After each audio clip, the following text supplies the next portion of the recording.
বন্ধুরা, এভাবে যদি একবার পুরো শশার একটা রেসিপি তৈরি করে নেওয়া যায়, গরম ভাতের সঙ্গে খেতে কিন্তু দুর্দান্ত লাগে। চলুন তাহলে দেখে নেওয়া যাক আমি কিভাবে এই রেসিপিটা তৈরি করেছি। নমস্কার বন্ধুরা, আমি সুখী বাসাক, আমার চ্যানেলে আপনাদের অনেক অনেক স্বাগত জানাই। বন্ধুরা, আজকে আমি আপনাদের তৈরি করে দেখাবো বুটের ডাল দিয়ে পুরো শশার একটা রেসিপি। এটা খেতে কিন্তু দুর্দান্ত লাগে। আপনারা পুরো ভিডিওটা স্কিপ না করে দেখতে থাকুন, আশা করি খুব ভালো লাগবে। আজকে যেহেতু নিরামিষ বৃহস্পতিবার, সেই কারণে কিন্তু এই রেসিপিটা তৈরি করে আপনাদেরকে দেখাচ্ছি। আর এই শশাটা ছিল আমাদের বাড়ির গাছেরই। শশাটা অনেকটাই পুরো হয়ে গেছিলো, আপনাদের দাদাভাই তুলে এনেছে। সেটাই আমি ভালো করে কেটে ধুয়ে নিয়েছি। ওর মধ্যে একটা ছোট আলু দিয়েছি, আর এইদিকে ভিজিয়ে রাখা বুটের ডালটা কিন্তু মিক্সচারের মধ্যে ভালো করে পেস্ট করে নিয়েছি। ওর মধ্যে পরিমাণ মতো লবণ হলুদ দিয়ে ভালো করে মেখে নিয়ে এক এক করে তেলের মধ্যে বড়াগুলো কিন্তু ছেড়ে দিচ্ছি। আর ডালের বড়াগুলো কিন্তু এরকম ছোট ছোট করে দিতে হবে, তেলের মধ্যে দেওয়ার পরে অনেকটাই বড় হয়ে যাবে বড়াগুলো। এরপর আমি উল্টে পাল্টে কিন্তু ভালো করে ভেজে নেব। একদিক ভাজা হয়ে গেছে, খুন্তি দিয়ে ভালো করে উল্টে দিচ্ছি। আর বড়াগুলো কিন্তু ডোবা তেলে ভাজলে বেশি ফুলে উঠবে ঝোলের মধ্যে দেওয়ার পরে।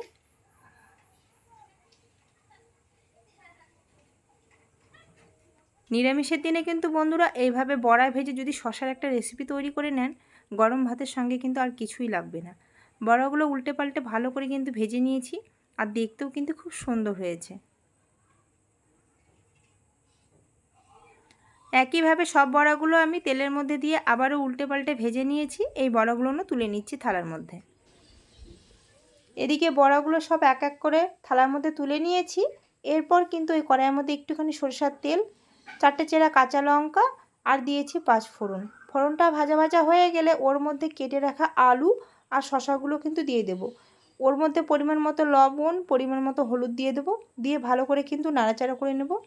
আর শশার বীজগুলো কিন্তু বেশিরভাগটাই বের করে নিয়েছি, আর একটু একটু আছে। আপনারা চাইলে সবগুলো ভালো করে একদম বেছে নিতে পারেন।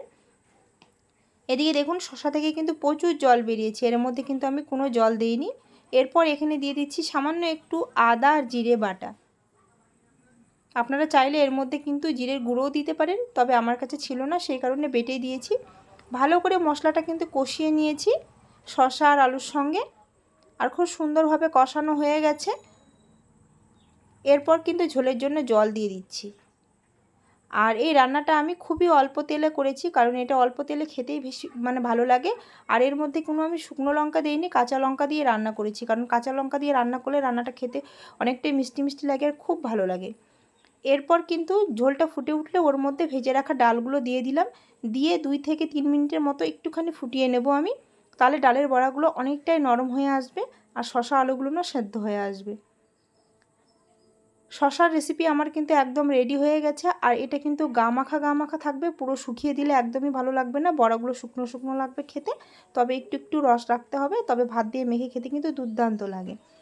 রেসিপিটা আমার একদম রেডি হয়ে গেছে, থালার মধ্যে কিন্তু ঢেলে নিচ্ছি।